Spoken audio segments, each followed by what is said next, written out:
भक्तपुरको पवित्र भूमि सूर्यविनायकको काखमा बसेको एउटा शान्त ठाउँ, जहाँ बिहानको किरण पनि स्तुतिमा लीन हुन्छ र घन्टीको मधुर धुनले आकाशलाई पनि पुकार्छ। यही कतै छ एक रहस्यमयी शक्तिको केन्द्र, जहाँ डोलेश्वर नामले शिवको अर्को रूप बाँचिरहेको छ। भनिन्छ जहाँ विश्वास हुन्छ त्यही भगवान अवतरित हुनुहुन्छ। तर जब त्यो विश्वास आफैले प्रमाण दिन थाल्छ, त्यसपछि कथा मात्रै रहँदैन, त्यो इतिहास बन्छ। नमस्कार, तपाईहरू सम्पूर्णलाई आजको यस विशेष भिडियो श्रृङ्खलामा हार्दिक स्वागत छ। आज हामी हजुरहरूलाई भक्तपुरको सूर्यविनायकमा अवस्थित श्री डोलेश्वर महादेवको मन्दिरको दृश्यावलोकन गराउँदैछौँ।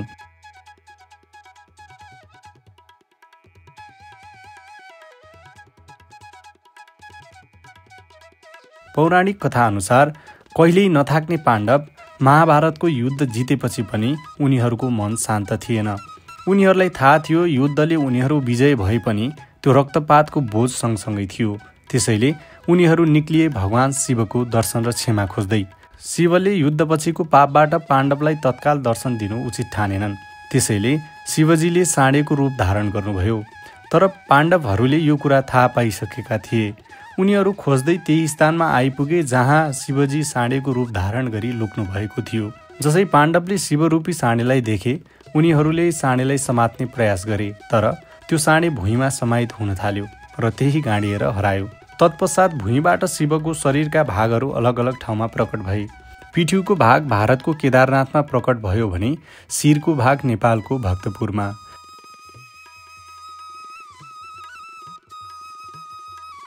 यस विषयमा 2066 साल भदौ 6 गते भारतको उत्तराञ्चल स्थित केदार वैराग्य पीठाधीश्वर श्री 1008 श्री भीमा शङ्कर शिवाचार्यले डोलेश्वरलाई केदारनाथको शिर भएको घोषणा गर्दै पूजा तथा रुद्राभिषेक गर्नुभएको थियो।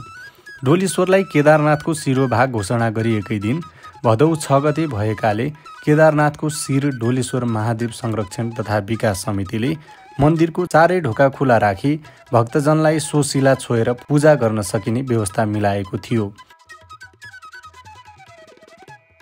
समितिले डोलेश्वरमा वर्षको 3 दिन महाशिवरात्रि, अक्षय तृतीया र भदौ 6 गते मन्दिरका चारै ढोका खुला राख्नुका साथै भक्तजनहरूले शिला छोएर पूजा गर्न सकिने व्यवस्था गर्दै आएको छ। धार्मिक दृष्टिकोणले निकै पवित्र र महत्त्वपूर्ण तीर्थस्थलहरूको रूपमा डोलेश्वर महादेव रहे पनि राष्ट्रिय प्रचार प्रसारको अभावले गर्दा राजधानीबाट नजिकै रहेर पनि यसअघि त्यति चर्चा पाउन सकेको थिएन। तर अहिले डोलेश्वर महादेव दर्शन गर्न नेपालीसँगै भारतीय पनि उत्तिकै बढी आउने गरेको पुजारीले बताउनुभयो। गुरु योजना बनाई निरन्तर मन्दिर परिसरलाई आकर्षक रूपमा भौतिक संरचना निर्माण पनि निरन्तर जारी छ। डोलेश्वर मन्दिरमा दर्शन गरेर धेरैले केदारनाथको आशीर्वाद पाएको अनुभूति पनि व्यक्त गरेका छन्।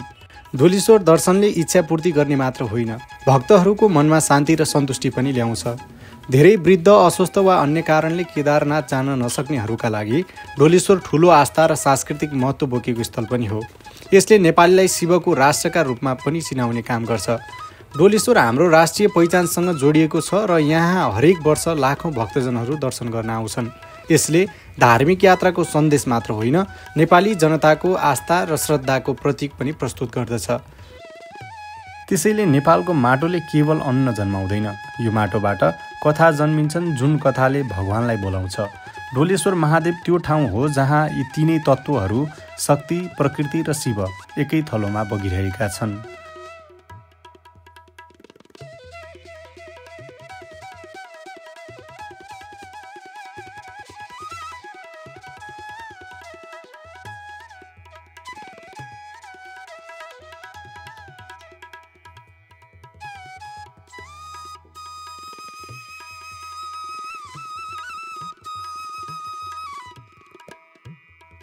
भिडियो अन्तिमसम्म हेरिदिनु भएकोमा हार्दिक धन्यवाद। मन परेमा कृपया लाइक, कमेन्ट, सेयर, सब्सक्राइब गर्न नभुल्नुहोला। ओम नमः शिवाय।